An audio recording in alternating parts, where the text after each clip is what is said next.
Okay, so my name is Fran Gray. I'm a person in long-term recovery. My sobriety date is October the 14th, 2016. Um, I'm not really going to go into a lot of detail about where I've been, what I've done.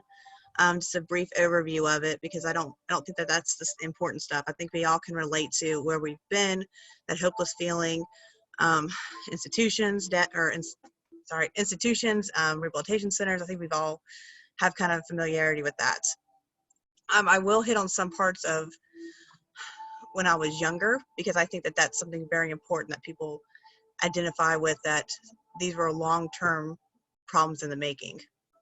The feelings I felt were not just when I started using, they came long before that. Um, so I'm originally from Doddridge County, where if you guys don't know, that's about 2 hours north of us. There's about 2,000 people that live there. So it is a very, very small town. My parents were um, basically the typical as you can get parents. One was a construction worker and my mother was an RN. So I grew up in a pretty structural, stable household um, for 9 years of my life, to put the way. I kind of had I feel like I almost lived two different lives. From age 1 to 9, I lived with my biological mother. When I was 9 years old, she passed from ovarian cancer, and I went to move in with my aunt and uncle after that. So just identifying things, like whenever I was during that 1 to 9 period, I was very dependent. I wouldn't do anything on my own. My mom kind of just did everything for me. Well, after she passed, I became this personality swap. I became very independent. And I would not let anyone get close to me, or I was afraid people would hurt me, so which created a tension and a feeling of not belonging, and which carried out into my teen years. I wasn't exposed to drinking or drugging in my family. Um, no one in my family even smoked. There was never beer in my fridge. There was nothing like that. Um, I did really well in school. I had straight A's, 4.0. I had all these scholarships to go to college. I played sports. I ran track. I ran cross country. Played basketball. I did all American girl. I'm no one. If you would have told my parents I'd be sitting with you here today with a sobriety date, they wouldn't have believed it in one bit. Um, my perception growing up that the only people that were drug addicts or alcoholics is people that were living under a bridge or came from a bad home, and it's just not the case. I was very naive about a lot of things. So in high school, I drank a little bit, mostly socially with my friends, but the biggest thing that I reflect back on now is the very first time I drank, I drank brandy, peach brandy, and I instantly blacked out from it.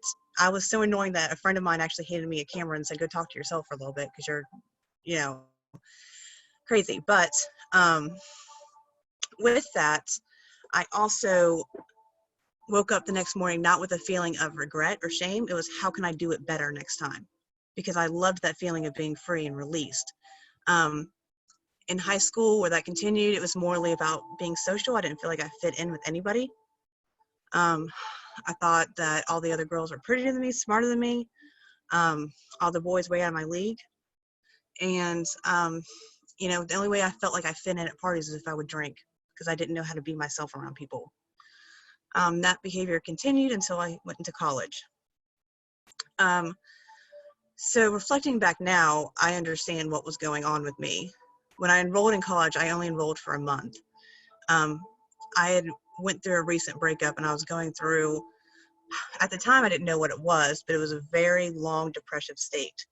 I just didn't have any motivation. I wouldn't do anything. I went from a straight A student to almost not graduating high school, which made me lose all the scholarships that I'd gained. It made me not want to go to college, and I eventually dropped out about a month in. And that continued for a while. I ended up getting into a car accident a few years later after that. And in this car accident, I actually had to get almost a completely new knee. And so when I was in the hospital, I was overprescribed opiates. I had never done any kind of opiate my entire life. I'd only drank socially. And from there, it just kind of escalated. They prescribed me almost 5 Percocets a day, or no, not a day, I'm sorry, 20 Percocets a day with a morphine drip. And so I went home with my knee, with this knee replacement, and I went to my parents' house after being in the hospital for 7 days, giving this high dose of opiates, and I actually detoxed in my bed with my leg broken. Had no idea at that time that's what was happening. So that behavior continued for a while. Eventually, I didn't get scripts anymore, so I found it out in the streets. That's just how it worked. And then I met a gentleman who introduced me to heroin. From there, I had almost like $450 a day habit. I was an IV user, and with that, all the usual things happened. I ended up starting to get into trouble with the law. I completely separated from my family. We lived in the same 2,000 people town, and I didn't see them for almost 6 months. I made myself hidden from them. One, out of just guilt and shame. I was so embarrassed because I felt like I knew better. Like, how can I be addicted? I know better. So with that, I ended up getting into not a little bit of trouble, but a lot of trouble. My first time ever being in the legal system, I was looking at a felony conviction. After that, I was released out on bond, and so during my bond period, it was about 3 months, and I would detox off of heroin for 3 to 5 days, be clean for like a week, and then I would go right back to doing it again, to the point where like my body would crave it so bad. After I detoxed so many times, I was sick for like 3 months straight, just trying so hard. Eventually, I was offered the opportunity to go into treatment through the court system. I did not do this on my own. I was not about it in any kind of way. I went to a long-term treatment facility, meaning that they were a year. I was under the impression it was 6 months, or not 6 months, 6 weeks, and so I'm still here. But yeah, it's I went through treatment, and I really took into account to what they said. I saw all these people around me that were clean and had these great lives, and I wanted that. I really wanted that. I always used to blame that I had all this bad luck, and really it wasn't that, it was my actions. My actions were negative, so I was getting bad results from those. And I through that process, I learned a lot about myself, about why I did the things that I did, and that I was just a sick person. That's a really important thing. I completed treatment, and I started working in that same treatment facility, and I started there as a client, went to a program monitor, to the intake coordinator, and now I am the director of that program, which is crazy to me. I don't know, I feel like I was given this purpose in life, and I look back at every step that was given to me and everything that I thought was a setback, but it really wasn't. It was just leading me into this path now. All those, I don't know, I just have such a good life today. I mean, I am so blessed. As I said, people think I'm responsible today. That's crazy. 4 years ago, you would have not thought that.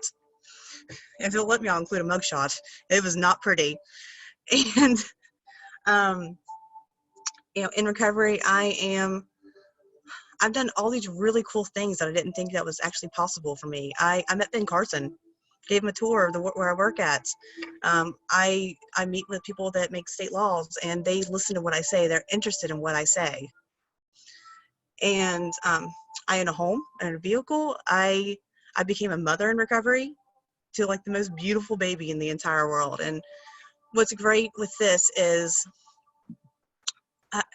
I get to be there for her physically, mentally, spiritually, just like she deserves. I get to be there for her.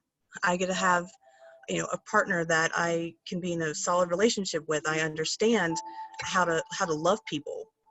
I just never realized how much you could love people. I think that's one, because I just didn't love myself for a very long time. Um, I love so many people, and I know that's kind of silly to say, but I love so many people I haven't met. I know that we struggle from the same thing of substance abuse, or you're just a woman, and I'm like, oh, you're part of my family. You don't know it yet, but I got you. um, I don't know, and I'm always still increasing. You know, I know if I put in the work for things, it's going to happen. So I actually just recently re-enrolled into college. I am going for criminal justice, a bachelor's in criminal justice, and I mean, the cool thing about that is, you know, I'm a convicted felon, and I'm going to school for criminal justice. I mean, I know that there's the only barriers I put on myself, or barriers I have, are the ones I put on myself. I've beaten so many statistics in my life, and it's all through grace. It's nothing that I deserve. I don't deserve any of it. I was supposed to be locked in. Right now, I was supposed to be 3 years into a 10-year sentence. Instead, I was given the second chance that I used to sit around, and when I was actively using, and think, why God, why did you do this to me? Why have you put me in in these situations, and why have you, made me an addict?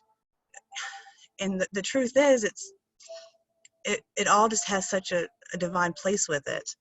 When now I ask myself those same questions, but they're in a positive light. God, why me? Why did you bless me so much? God, why are you giving me all these opportunities in life? Because I just don't deserve any of them. I just think if you work hard, God will provide for you. And I don't know, there's just so many possibilities now in my life. And to be truthful with you, I'm just a little old, town girl from Doco. And now I'm doing really cool things that I can't even imagine. I don't even plan for my future anymore. I just let it happen. Well, Fran, I want to say thank you so much for taking the time out to talk with us today.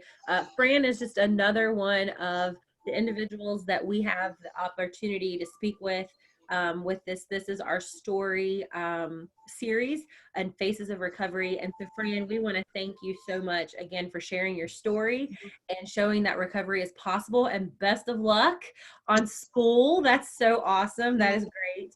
And if anybody has any questions for Fran, feel free to reach out to us via the Great Rivers Facebook page, and we'll get you in contact with her for sure. And we again thank you so much for taking this time, and be on the lookout for more stories from the This Is Our Story series. Thanks for having me.